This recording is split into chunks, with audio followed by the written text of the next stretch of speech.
binayaan mo walang makain lumaki. At pagka yung malalaki na sila, saka mo kinarni.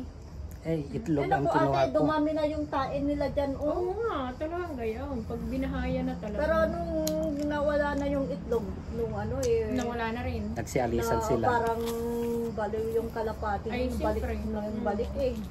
Pero nung sumunod na day off ko, wala na. Dahil walang makain, kaya kinuha ko yung itlog ng kalapati. Oh, di ba? Survival Di ba nga. maliliit lang? Oo. Para Parang sa itlog pugo. pugo lang. Eh kasi ate, kung hindi naman tatanggalin, ay po, mag-aaya pa yan ng mga kasama, sasabihin, ay doon may magandang tirahan doon. Di ganun ang gawin mo. Parang pangalawang itlog na yung mga yun eh. Kasi nung tinatry ko minsan. Wala pa naman akong nakitang Wala. ano, yung Hindi kasi pinagpisahan. sabi ng kapitbahay nung, Pero swerte daw ang gayon. nung tinataboy ko sila, sabi ng kapitbahay, kailangan may ano, hindi mo mapapaalis yan kasi may anak na sila dyan. Sabi. Wala akong nakitang ano,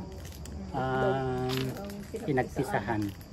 Kasi kita mo naman yung Pero ilang beses na silang nag-ano dyan.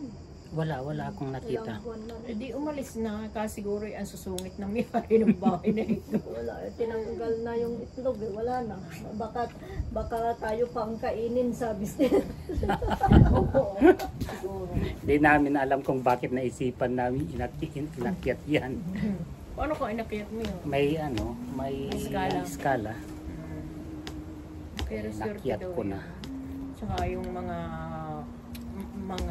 daw yan, pusa na nanganganak sa loob ng bahay. Nagpo-over, di ba Swerte po? daw yung siya. Maniwala ka.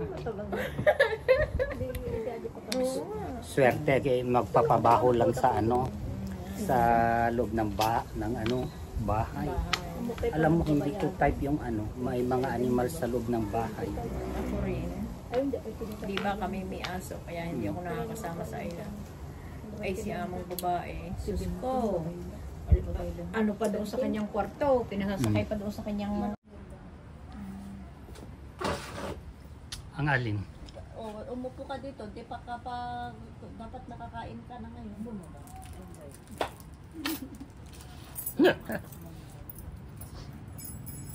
Ilan bang tao doon sa bahay niyo? Tatlo lang, dalawa.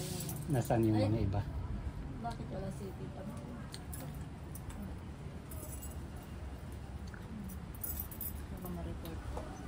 Ma-report ka. Oo, tapos ka na sana. Ayaw mo pang mag-ano ng tikman yung niluto ko. Masarap kaya.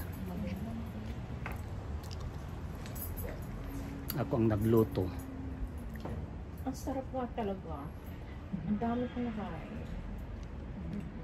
Palibhasa, dalang naman nga ako makakain ng lutong labas. Masarap pa doon sa ano diyan sa sa kinakainan natin. Bulacan? Bulacan, dyan lang. Oo. Suya na ako, alam ko na yung pagkain doon. Kumain. Wala Jerelon? Kumain kami doon, yung aminudo nila.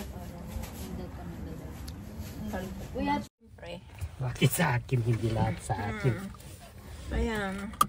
Oo. Wag. Ayan, aalis na kami. Meron tayong guys, pasahero ngayon na idadaan natin sa saan ka bababa madam?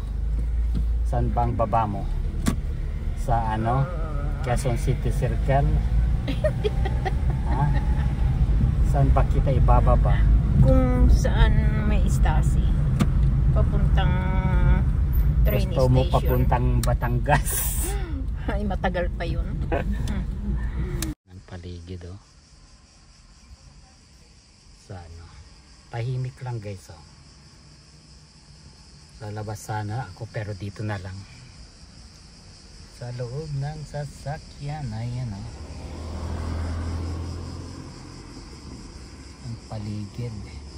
Mamaya pa tayo guys dahil maaga pa.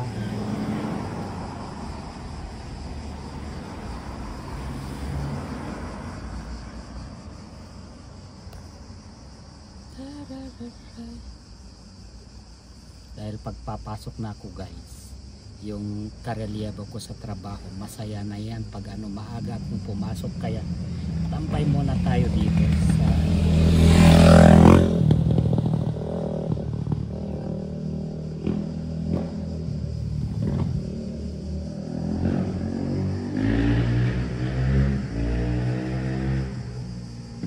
ayan guys, napalakad tuloy ako dahil ano, yung aking sasakyan is tumirik sa kalsada, kaya naglalakad tayo.